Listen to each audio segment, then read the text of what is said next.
verse, a very famous verse in Shir HaShirim.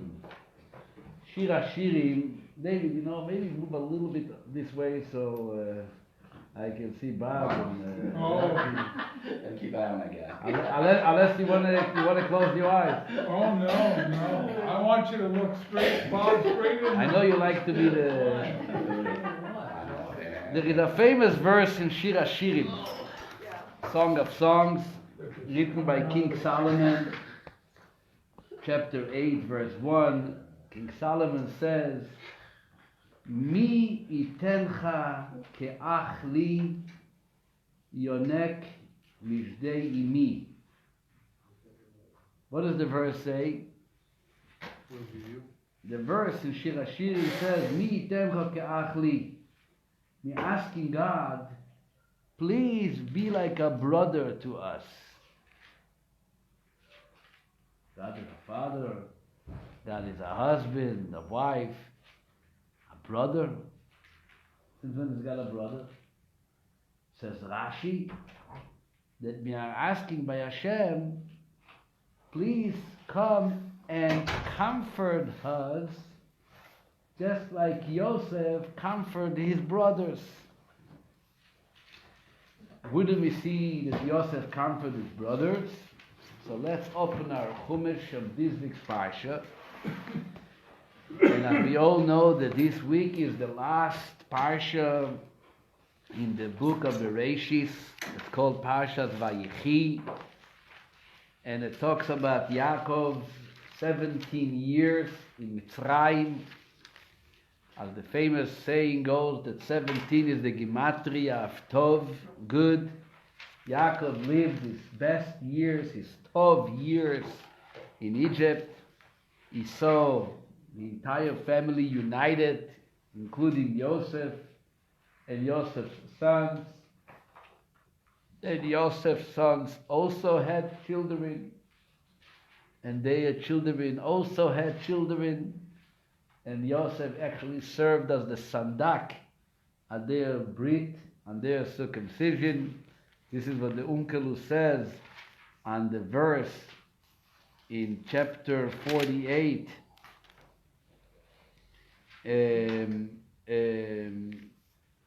On chapter 48, verse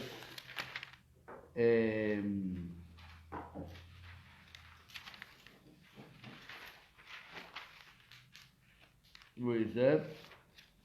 Vayar Yosef et Mei Ephraim. Oh, I guess it was last week's. No, it's this week's Parsha. Just a second.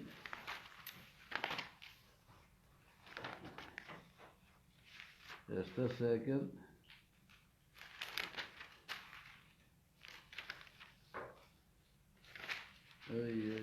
Name Mochel, Gam Name Mochel, name Menashe. Yuldu al Birke Yosef, the sons of Machir, the son of Menashe, were also born on the knees of Yosef HaTzadik. Where is that verse? Don't tell me you run away now. No? For all the experts here. It's at the last page, 289. 289. Or 288. Okay, let's see. Or 288. Yeah, 22, verse 22. Very good. No, 23. Verse 23, you're right. On page 289, verse 23, it says, Vayar Yosef le'Ephraim bnei Shileshim. Yosef saw 3 generations through Ephraim, Gam bnei Machir ben Menashe, Yuldu al Birke Yosef. Even the sons of Machir was the son of Menashe. So the sons of Machir, Machir was son of Menashe, Menashe was the son of Yosef, were raised on Yosef's knees. So the Targum Unkelus, which is a very classic and very authentic translation of the Torah, says that what happened, what does it mean, Yuldu al Birke Yosef? So he said the Targum, not the Unkelus, the Targum Yonatan ben Uziel. Yonatan ben Uziel was one of the Talmudic sages, the Tanoim, and he also wrote an Aramaic translation to the Torah. And he writes Yuldu Begazrinun, that they were actually circumcised on Yosef's knees. Yosef, the Eltozade, even the great grandfather, who served as the Sandak to Mochir's children. Who Mochir was Menashe, so Menashe was. So all this is happening in Mitzrayim. Yaakov lived 17 years. Great story of the blessings that he gives to each one of the children. And the day comes and he passes away. There's an amazing description about what kind of honorable session Yaakov had. The funeral, when he was carried all the way to Israel, to the city of Hebron, Me'arat HaMachpelah, which he asked to be buried. It was a very honorable procession. And then they're making their way back to Egypt. And when they're making their way back to Egypt, something happens.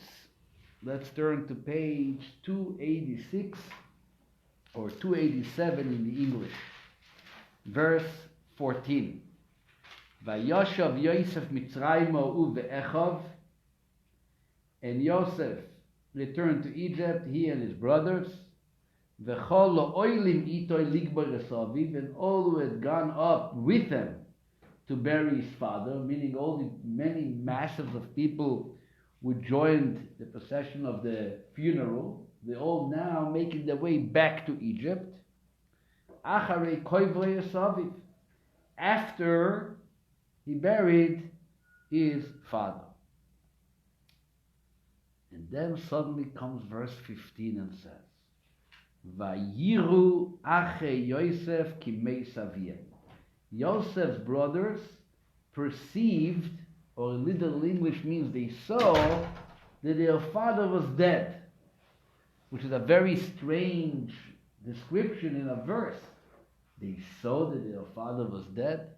What happened till this point? There was already a funeral, there was already a burial, and they are making their way back already, and suddenly they see that their father died. So Rashi says they perceived that their father died, meaning they came back to Egypt, and until this point, they were always having supper at Yosef Atzadik's house. They were always eating together. The brothers were all eating together. Apparently, due to the respect that Yosef gave to his father, so when he had his father over for dinner, he made sure to invite the brothers too. So 17 years, there is a family party. And then suddenly, the father is gone, and like it happens unfortunately in families, the family gets scattered, dispersed. Each one builds his own little tribe, his own little family. Once in a while, a Psachanik event, a Yortzeit, you get together. But there is no more that cement which brought the family together. Here, they were all visitors by Yosef. And when they saw that Yosef is not inviting them anymore, they realized that it's already after the funeral, it's already many days. Because remember, from when Yaakov died until he was buried also took a long time. It wasn't like he died in the morning and the Chevra Kadisha burned them in the afternoon. He was embalmed, it was a whole weeping of Egypt, it was a whole procedure. It took a while till he got to his resting place. And yet, they're coming back and Yosef is not inviting them. So now they realize, okay, the father died. It says the verse, Vayoimru, so then they said to each other, perhaps Luis Temeinu Yosef, perhaps Yosef who nursed hatred against us, V'hoshev Yoshiv Lonu es kol oro asher gomalnu oisoi, and then he will surely repay us all the evil that we did him. Now they said, The famous Medrash says that when they came back, they were actually walking by from Hebron. They walked by on the way back to Egypt. They walked by Shechem, and they walked by the pit where Yosef was thrown in. And they watched from the side of their eyes. They saw Yosef went over to the pit and took a peek inside. One Medrash says that actually he made the bracha a gomel. You know, when you're in a difficult, in a dangerous situation, and you are rescued from it, you have to praise Hashem for being rescued. So the Medrash I saw said that he actually made a gomel at that point, because this is the pit which I could have, this was filled. You remember it was an empty pit, but it wasn't empty. It was empty of water, but it was filled with snake and scorpions. Rek en bo mayim, aber nechashim va'akrabim yesh bo. Right? So now, he was there in that walking by, and they saw him, he's looking down, and they probably saw that, that ugly pit, and they see, okay, we're not invited, the funeral is over, trouble starts. He's now going to pay us back. Vayetzavu el Yosef leimor, says verse 16, Vayetzavu es Yosef leimor, but they send a messenger to Yosef to be told, gave him information. What did they tell him? They told him the following, of your father, which means our father, ordered or told us before his death, saying as following. Kotomuna Yosef. This shall you say to Yosef. Ana, sa, na, pesha, achecho, vechatosom, kiro, gmulucho, ve'ato, so no, lepesha, avdei, elekei, ovicho. They are repeating so-called a quote of a request that Yosef shared with his sons to present, that Yaakov shared with his sons to present to Yosef after his death. This is like a will. What did it say in English? Look on page 289 on top. Ana. Ana means what? I beseech you, or please, kindly forgive the spiteful deed of your brothers and their sin, for they have done you evil. So now, please forgive the spiteful deed of the servants of your father, God. This is the statement that Yosef is receiving from his brothers. What is Yosef's response when he hears that short paragraph? Says the verse, Vayechi Yosef. Yosef is crying. Yosef wept when they spoke to him. When he heard those words, that the father had to instruct them that he shall not behave, harshly to his brothers, started crying. Seemingly, I was suspected by our father to behave in that manner after his death. Or perhaps the father didn't trust me that I would not wrong you. He did expect that something is going to happen, and he's now pleading for the well-being of his other sons. When Yosef heard those words, that he was chashud, that he was suspected, he began crying. Vayechi Yosef. Not only that, they came with a plea, and the plea was a plea not only sharing the father's words, but also offering perhaps a deal, a bribe, or call it a payment. Not sure how you're going to call it. As verse 18 says, Vayilchu gamecho vayiplu lefonov, they fell on the floor.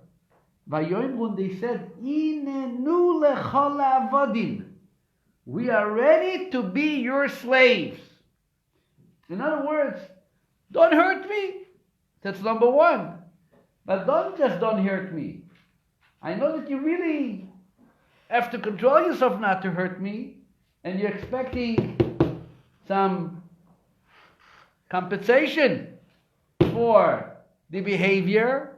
So we are offering ourselves to be your youngest brother's slave, as long as we can be alive. Vayomer aleim Yosef, comes verse 19, it says, so Yosef said to them, he's crying, and they are on the floor, and he now has to give a response. And here comes the unbelievable words from Yosef HaTzadik, Vayomer aleim Yosef, Al tiro. Al tiro. Do not be afraid. Fear not. Ki asachas eleikim oni. For am I instead of God? What does it mean? So he explains.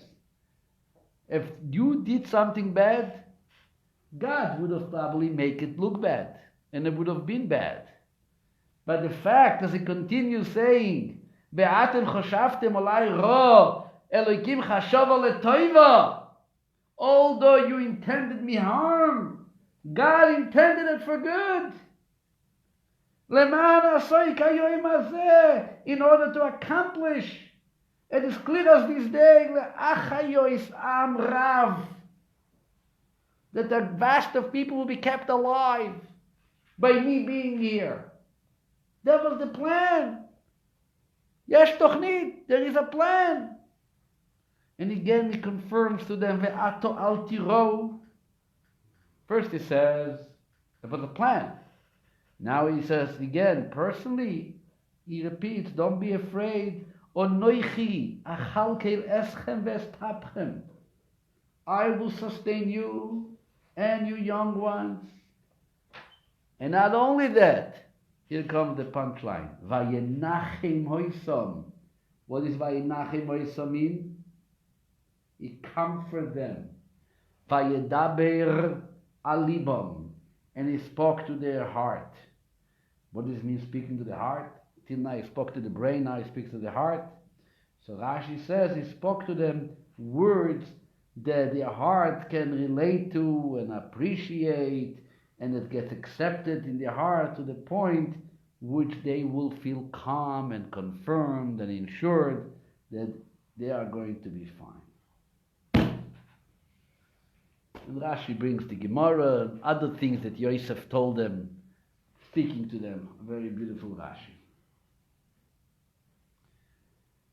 This story, says the Medrash, when it comes Shlomo HaMelech in Shir HaShirim, and he says in chapter 8 that we are asking God, Mi tencho ke'ochli, please God, we want you as a brother. We don't just want you as a father. We don't just want you as a husband. We want you as a father, as a brother. Says Rashi that this is a special reference that we are asking God, be to us as Yosef was to his brothers. Specifically, we did wrong things to Yosef, and not only did he forgive them, but he also comforted them. Perhaps God, we are sometimes acting towards you like brothers of Yosef to Yosef. Do what Yosef did. Do what Yosef did. And here begs the big question, what does it mean? How is it possible? And is it so expected that somebody wrongs you in the way Yosef was wronged by his brothers? And everybody has his little geschichte, as they say in Yiddish, his little story when he felt he was wronged, whether it was your brother or your sister or your parents or your children or your neighbors or your congregants or your colleagues. And are we expected to be like Yosef? How did Yosef do that? This is what we would like to discuss tonight, and mainly to see how the commentaries are looking on this whole Parsha. Sometimes the idea that something bad happens to you and it leads to something good, this is already kind of, there are stories like that. There are stories like that. But usually the story doesn't say that what the bad thing is actually a good thing. It was bad, but it led to something good. One of my favorite stories, which I personally witnessed, but I don't mean that story, which I mean the story which is similar to the story that I witnessed.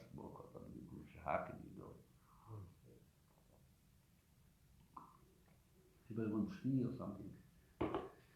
The story is, once I was here in the hospital in on 9th and James, what is that? Arborview Hospital. And there was a family, there was somebody who came as an escorter to a family member who went through a surgery, a difficult surgery, which he had to be flown all the way from Israel to have his surgery performed here in Arborview. I came there that morning to be with the family, and as I came in, I saw that the doctors who are now taking one family member into the surgery room, others are taking the younger brother, who came as an escorter, up to the emergency room.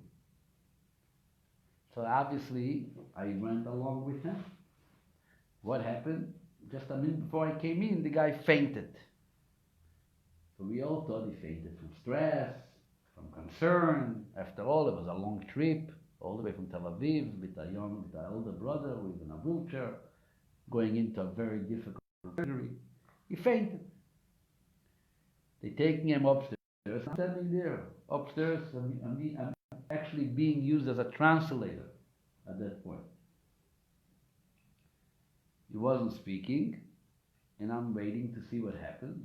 They do a CT, they do a CAT scan, whatever. Took time, and they discovered that this brother who fainted actually has a massive tumor, which by being in that hospital immediately was operated by the same doctor who operated the other family member. Literally saved his life. I actually saw him in Israel recently. He's walking on a cane, a young boy, but he's alive. And I remember at that time, some of you heard the story at the time. I see Rabbi Chaim is nodding with his head. I was very inspired with the idea that when something,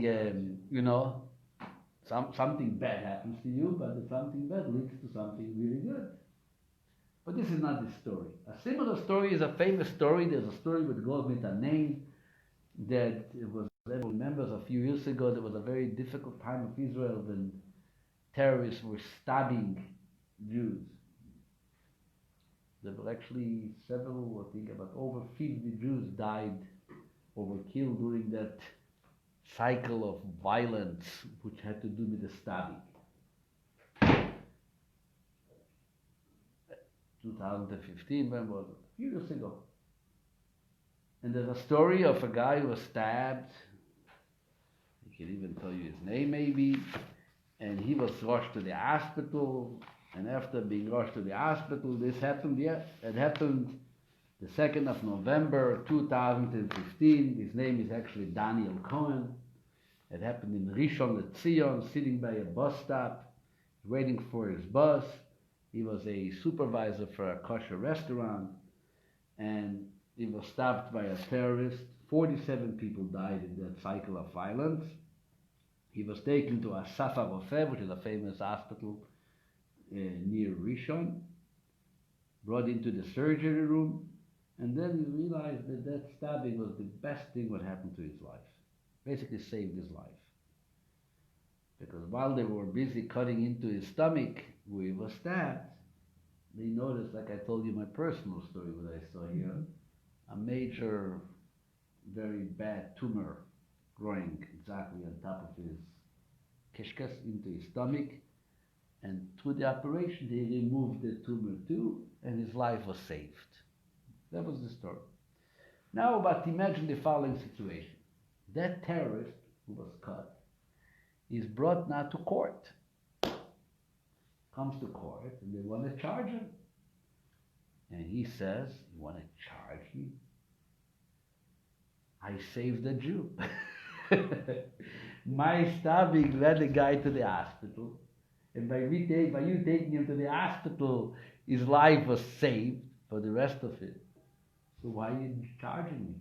You should give me actually a medal of honor for the beautiful act of kindness, going over to someone with a prophetic vision perhaps, knowing to stab him by a bus stop in Rishon LeZion, so he can be rushed to the hospital without having to go through the bureaucracy or not even knowing that he needs to be checked.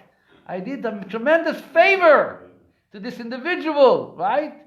By taking him into the...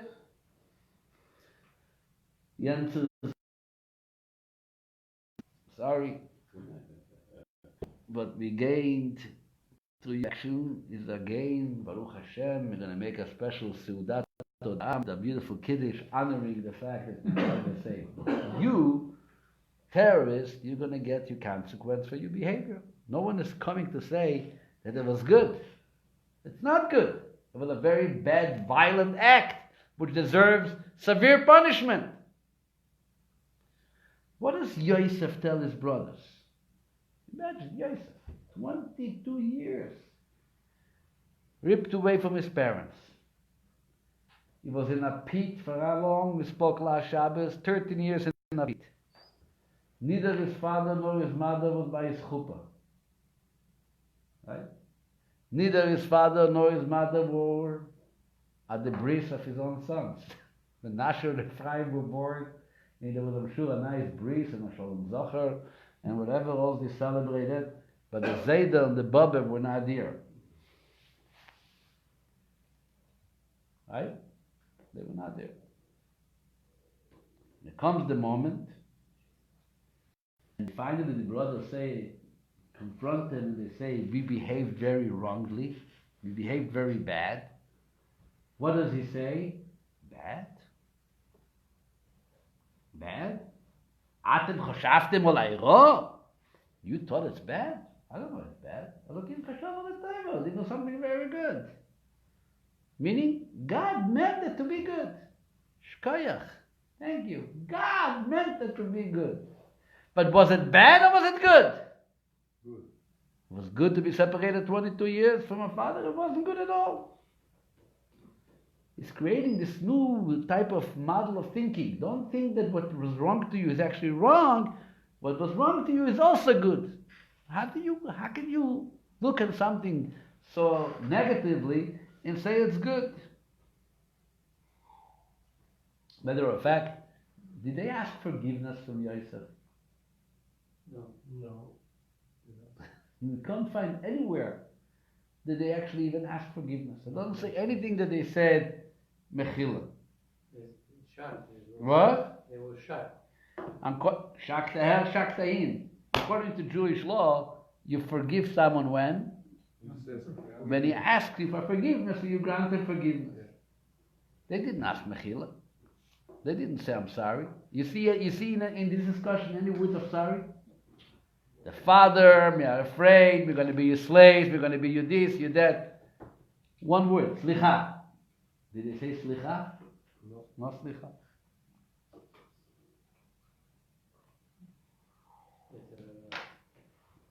What? I don't know, Yitzhara, not Yitzhara.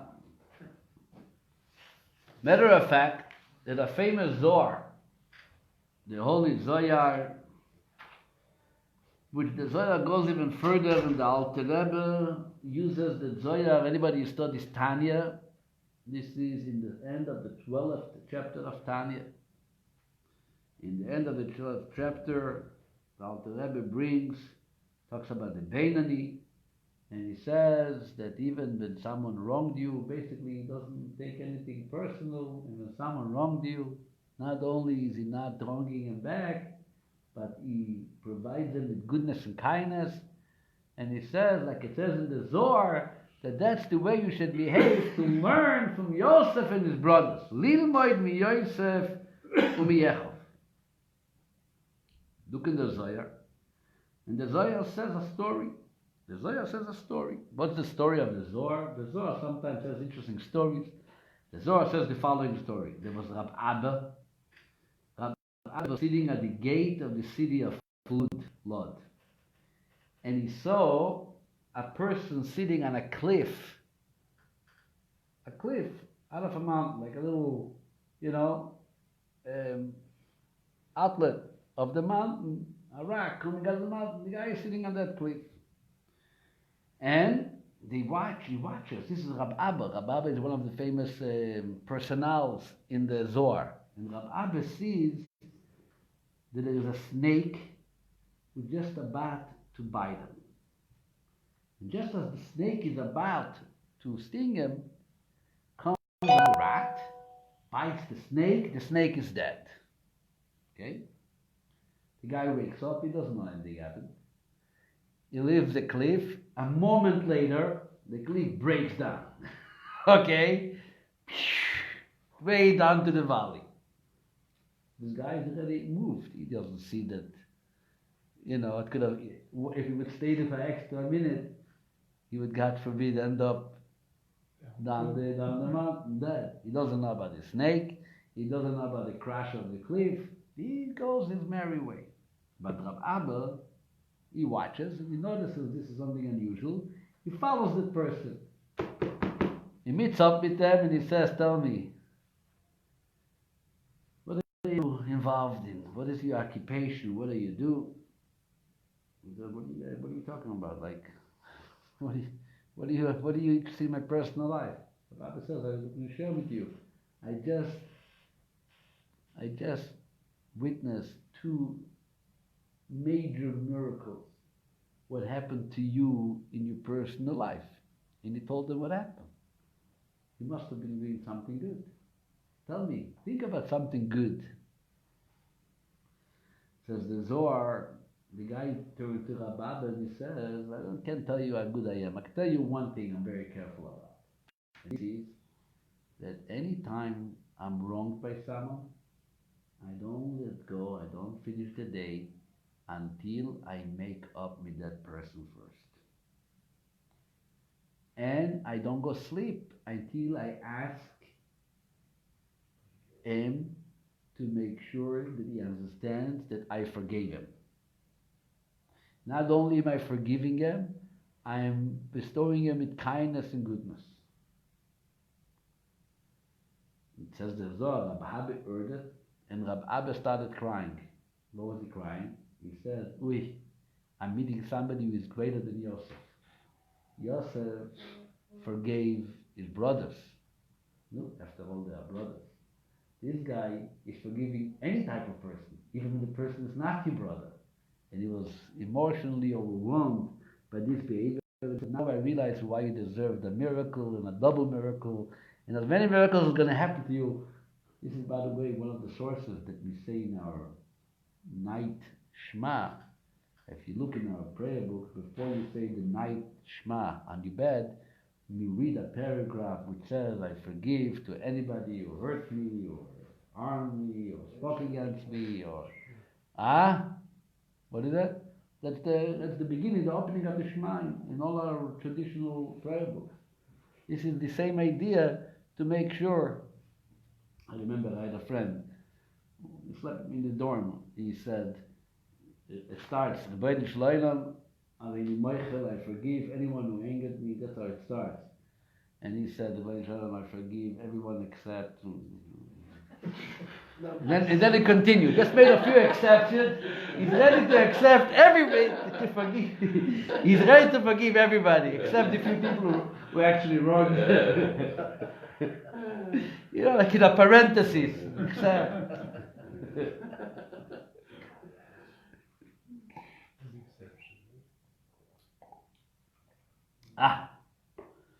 And if you read the Zohar, especially, the question becomes even more difficult. It's almost like you want to scream. Somebody gives you a smack, like the expression goes. You gave me a smack on one cheek, so I'm going to now end over with the second cheek. Give me another one. What's going on over here? What is Yosef doing? There's an interesting Rabbeinu Bechaye. I saw it today in the afternoon, actually before I came here. I have a chumash with Rabbeinu Bechai. Rabbeinu Bechai was one of the Rishonim. He actually says that Yosef forgave them, but they never asked for forgiveness. No, he said that Yosef comforted them, Yosef spoke to them, but Yosef never forgave them. They never asked for forgiveness. So he says actually there was no forgiveness. And that's why, 1,000 years later, with the story of the Romans, and they are looking for famous story that we read in the Yom Kippur prayers. We read it in Yom Kippur prayers. Some read it on Tisha B'Av in the Kinas by some Sfardim. They read the Eila Eskara. When the 10 martyrs.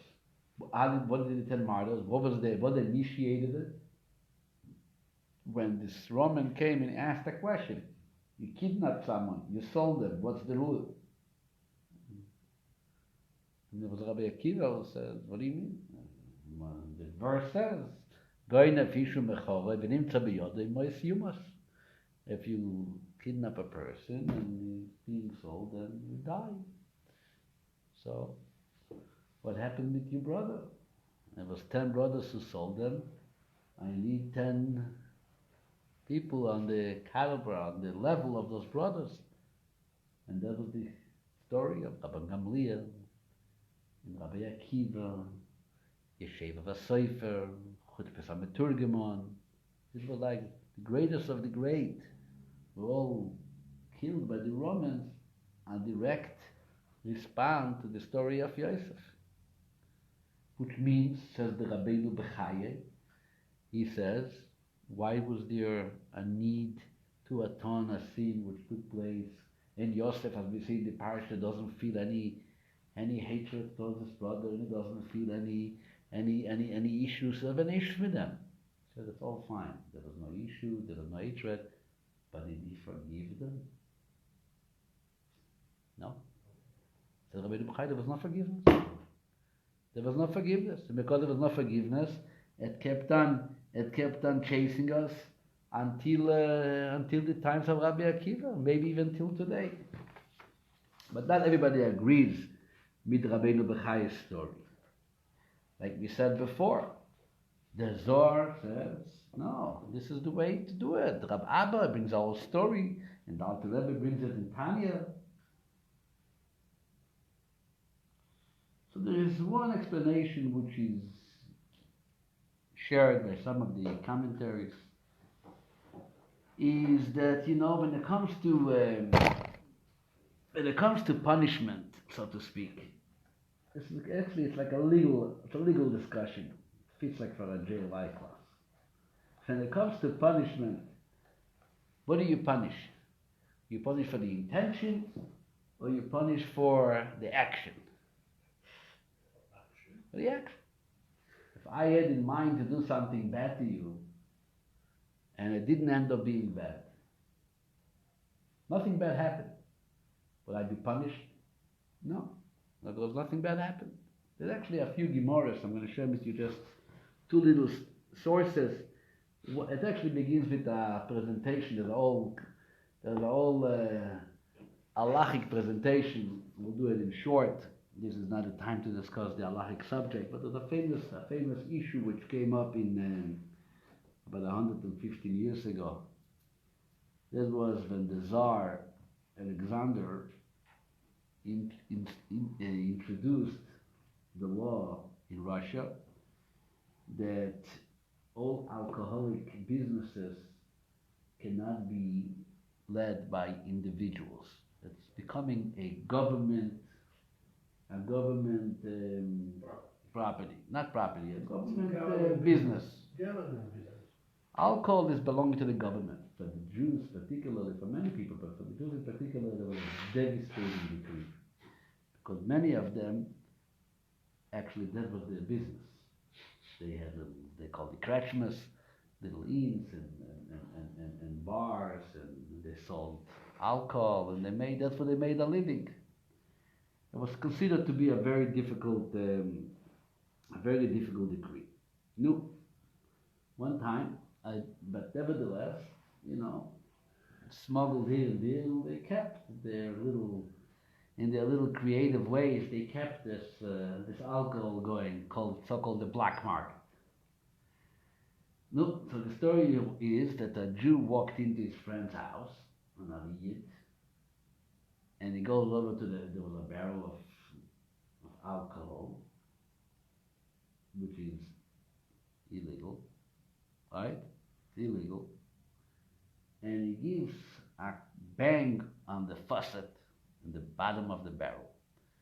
The faucet breaks, and all the alcohol is spilled out.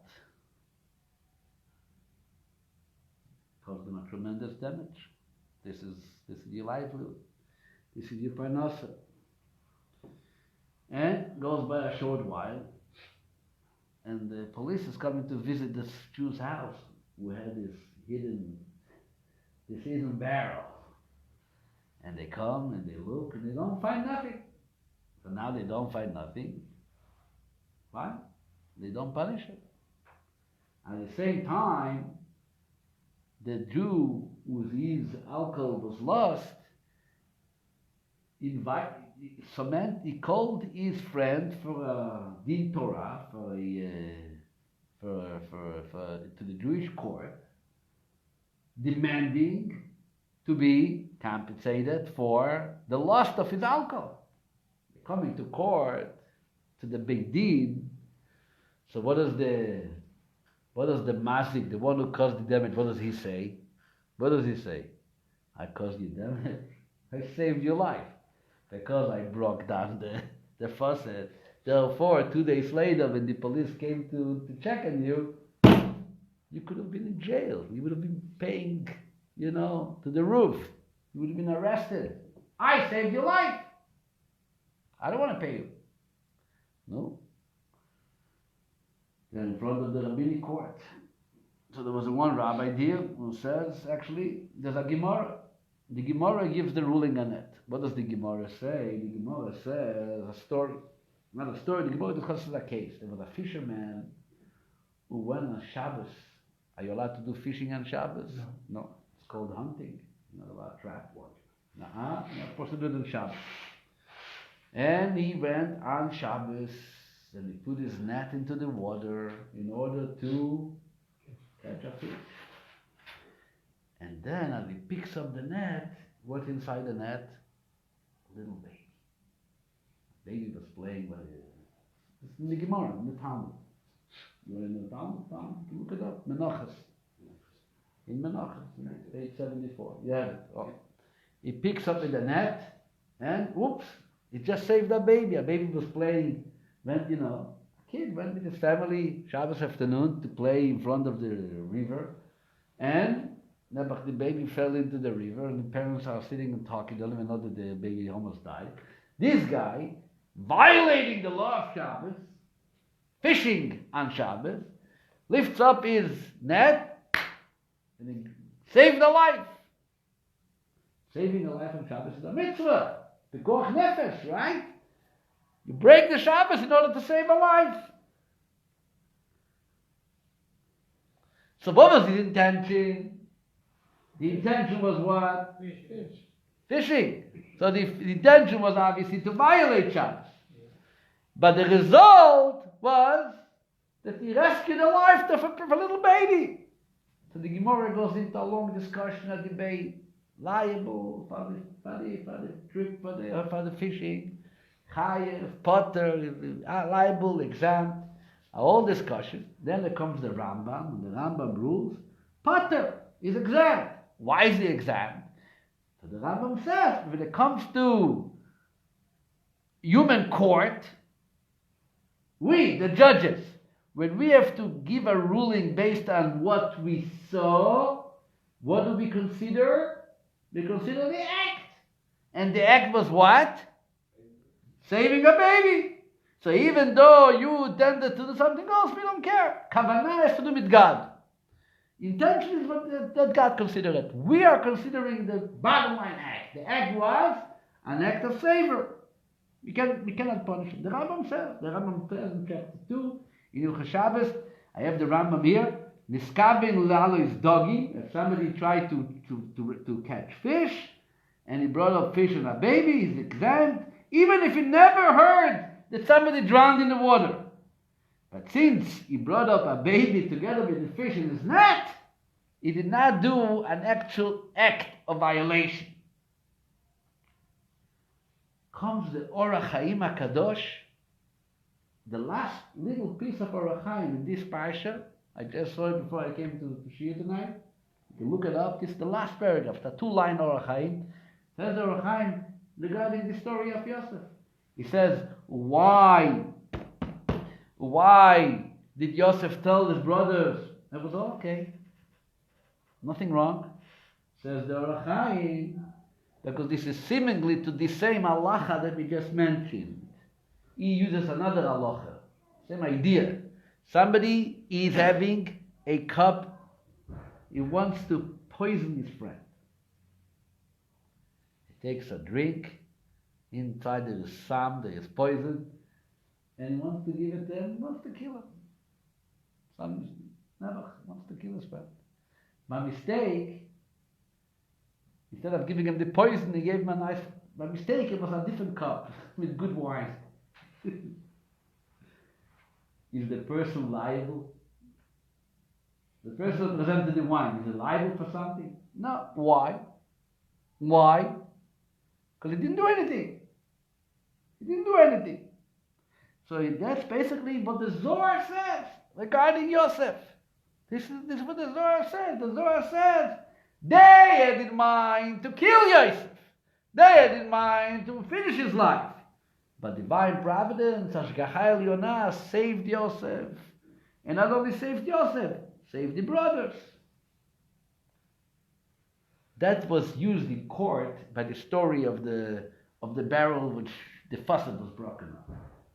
Apparently the way the story goes, that not every rabbi agreed with that. There are other rabbis who argued.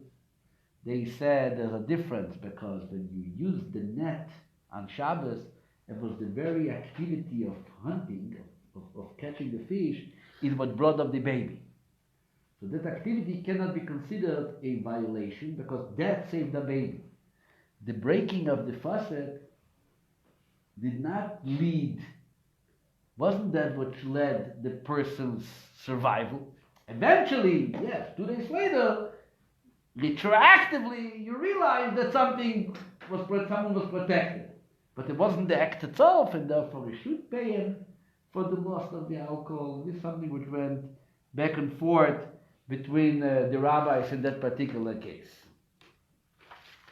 This is the story of the Arab. He stabbed him. And later his life was saved because they found a tumor on the stomach. Later became a situation which saved you. But at that time, it was stabbing. It was bad. So anyway, this is the opposite from what Rabbi Mordechai says. I mean, the opposite of what the Zohar says. The Zohar only wants to say it's good. Here it comes that it's not. What is the Hasidic approach on this whole situation? Rabbi Mordechai is understood. He never forgave them. He never forgave them. Hasidus says, and this is what the Rebbe says in Tanya, that it's not, we have to look a little, we have to get out of the box to consider only what happened here. Really what you have to see is even the Havana, the intention of Yosef's brother was also very good. Wow. Not only was the act led to something good, the way we see that he became the one who supported his brothers and became the provider for them. Actually, the act itself and the kavanah and the intention what led to it is also good. Why? Siddur says, let's go back a second. What happened in this whole story of Yosef? How did Yosef come down to Egypt?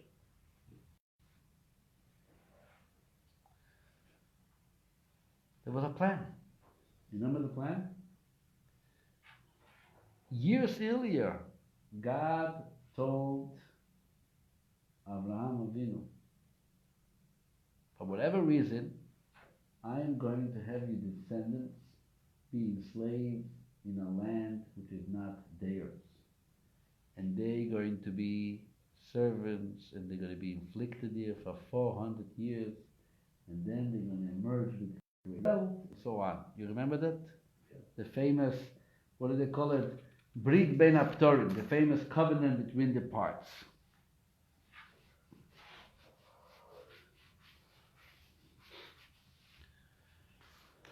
What's the idea? The idea is Yosef is about to come down to Egypt. Listen to it carefully. There is two options. One option is that we are coming down to Egypt, and who is the one who is in charge on us? Egypt. We're going to go under Egypt. Egypt is going to take control of us, and we're going to be fully under the control of Mitzrayim. There's another option. The brothers take Yosef, and they take control over him. Listen carefully.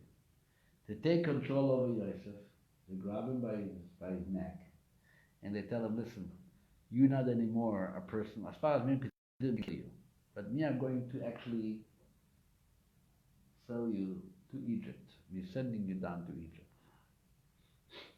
At that point, this is actually in the Zohar, Yosef is becoming subjected to his brothers. They are the ones who kind of own him. They own Yosef. He is theirs.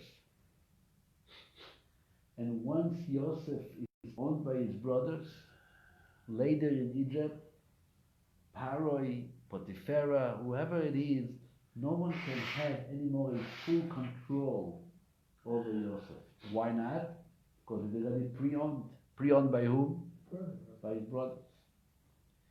That gave Yosef the strength to be in Egypt, and what? And at the same time, not be intimidated by Egypt, to remain, with the head out of the water, so to speak. Later, when we come down to Egypt, who is our controller? Who is in charge on us? Yosef. Who Yosef is in charge by, is controlled by who? By his brothers. Which means, in other words, we are now living in Egypt for all these years without being fully intimidated by Egypt. Because our ruler, and the one who is in charge of Egypt, is really not Egypt per se. It is Yosef, who Yosef doesn't belong to Egypt. Yosef belongs to whom? To his brothers, who took control over it.